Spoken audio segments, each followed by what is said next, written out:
यांनी एकमेकाला कुठली साथ दिली हे चार्जशीट मध्ये येणं गरजेचं आहे.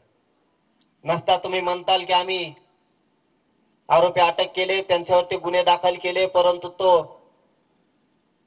तपासात आलाच नाही. तरी फसवणूक आहे. ज्या दिवशी आम्हाला असं वाटेल की यातला आरोपी सुटतोय किंवा ही सगळी 100-150 लोकांची साखळी धरली जाणार नाही, त्या दिवशी आम्ही राज्य बंद पाडलं म्हणून समजायचं. हे मुख्यमंत्र्यांनी लक्षात ठेवायचं. कारण ही लहान घटना नाहीये, ही खूप मोठी घटना आहे. त्यामुळं या कुटुंबाला 100% न्याय घेतल्याशिवाय आपण कोणी हटणार नाहीत आणि सूर्यवंशी कुटुंबाला सुद्धा न्याय दिल्याशिवाय आपण हटणार नाहीये. फक्त जागरूक राहा. या महाराष्ट्रातल्या सगळ्या जाती धर्माच्या लोकांनाही सांगतो आणि मराठ्यांनाही सांगतो, गाफील राहायचं थोडं आता बंद करा. सावध पवित्रा घ्यायचं शिका. समोरचा गोड बोलून डावं टाकतोय, डावं ओळखायचं पुढच्या काळात मराठ्यांनी शिकलं पाहिजे की कोण कसा डाव टाकतोय, त्याचं षड्यंत्र आपण कसं तोडायचं.